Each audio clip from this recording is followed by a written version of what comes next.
ভুক্তভোগীরা বলছেন যে বুধবার ভোর থেকে নবজাতক ওয়ার্ডে এসি বন্ধ ছিল, সাথে ছিল গ্যাসের উৎকট গন্ধ।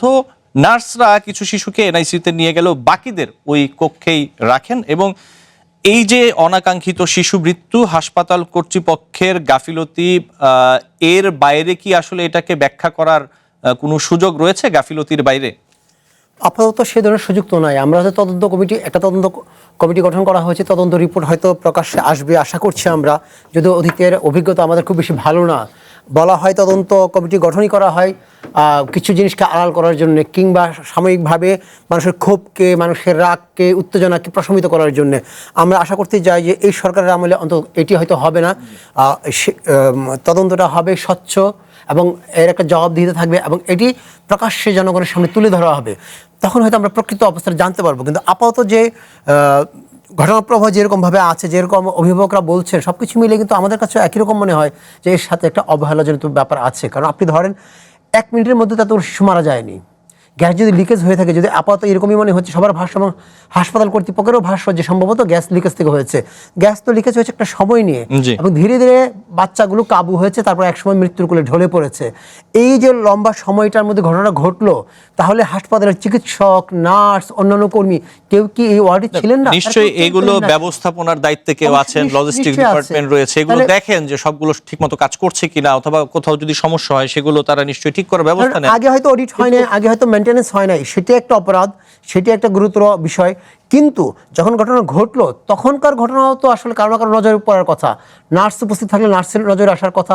তার নাকেও তো সেই শ্বাসটুকু যখন যাবে, যে গন্ধ লাগছে, অস্বাভাবিক অবস্থা লাগছে, তা টের পাওয়ার কথা। ডাক্তার থাকলে পাওয়ার কথা, অন্যান্য যে স্বাস্থ্যকর্মী থাকার কথা হাসপাতালে ওই সময় ওয়ার্ডে, তাদের থাকার কথা। হয় তারা ওখানে ছিলেন না, অথবা থাকার পরে তারা গা করেন নাই, খামখেয়ালিপনা করেছেন। তাদের খামখেয়ালির জন্য হয়তো এতগুলো বাচ্চা, এতগুলো পরিবার আজকে এইরকম একটা দুঃসহ অবস্থার মধ্যে পড়েছে।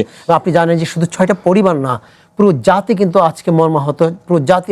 এই জায়গাটাতেই আসবো। প্রতিষ্ঠানগুলো মধ্যে আমরা যে ধরনের অপব্যবস্থাপনা দেখতে পাই, যে ধরনের অভিযোগ আমরা শুনতে পাই অথবা দেখতে পাই, সেগুলো তো আছেই।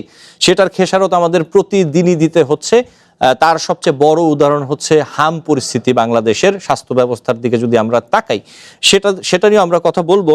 কিন্তু এই যে সরকারি বেসরকারি হাসপাতালগুলোতে, বাংলাদেশের বড় অংশের হাসপাতালগুলোতে ব্যাপক অব্যবস্থাপনা, দুর্ভোগ, সাধারণ মানুষের সেবা নিতে যে, এবং অনেক বড় বড় ভালো ভালো হাসপাতালে অর্থ দিয়ে, মানে সামর্থ্যের থেকে বেশি অর্থ দিয়েও প্রপার সেবাটা আসলে পাওয়া যায় না। এই যে পাওয়া যায় না, গত 55 বছরে যত সরকার এসেছে গিয়েছে, নতুন সরকার এসেছে, আমরা যদি দেখি যে এই হাসপাতালগুলো নিশ্চয়ই মনিটর করার স্বাস্থ্য মন্ত্রণালয়ের একটি দায়িত্ব রয়েছে। যখন যারা ছিলেন তাদের একটি দায়িত্ব ছিল, এখনো আছে। এই ক্ষেত্রে তারা কি প্রত্যেকেই ব্যর্থ নয়? নিঃসন্দেহে ব্যর্থ। আমি বলবো আসলে ঠিক ব্যর্থ বলবো না, এই কারণে যে আসলে ওরা চেষ্টাই করেনি। ওরা যে স্বাস্থ্যের যে রমরমা ব্যবসা, এই সিন্ডিকেটের সাথে আসলে যখন যারা এসছে তাদেরও কোনো না কোনো রকম যোগ সাজস ছিল, প্রশ্রয় ছিল। আপনি আজকে তো নতুন করে এই ঘটনা ঘটছে না, দিনের পর আমরা দিন দেখছি অব্যবস্থার কথা, দুর্ভোগের কথা। আপনি যে কথা বললেন, আমি কালকে ঘটনার চক্রে আমার এক বন্ধুর কাছ থেকে শুনলাম, একজন বড় ব্যবসায়ী তার বাংলাদেশের সেরা হাসপাতালে তার রুবেলার টিকা দিয়েছিল বাচ্চার। এই টিকার পরপরই তার বাচ্চা অসুস্থ হয়ে পড়েছে, এবং সেটি হচ্ছে এখন কি বলবো, প্রতিবন্ধীর মতো। তার ধারণা সেটা হয়তো মেয়াদ উত্তীর্ণ ছিল অথবা ভেজাল ছিল। কিন্তু তিনি বললেন যে আমি মামলা করবো না, কারণ মামলা করে দেশে কোনো পাওয়া যায় না। আচ্ছা, এই যে একটি অবস্থা, এই যে মামলা করে প্রতিকার পাওয়া যায় না, কিংবা রাষ্ট্র কখনো প্রতিকারের ব্যবস্থা নেয় না, দোষীদের বিরুদ্ধে ব্যবস্থা নেয় না, দিনের পর দিন এগুলো চলেছে বলেই কিন্তু আজকে এই অবস্থা এসছে। আপনি অনেক ঘটনা শুনবেন যে মেশিন পড়ে আছে, আপনি চালানো অপারেটর নাই, চিকিৎসা হচ্ছে না, আপনি লাখ লাখ কোটি কোটি টাকার মেশিন আনা হয়, সেগুলো পড়ে পড়ে নষ্ট হয়।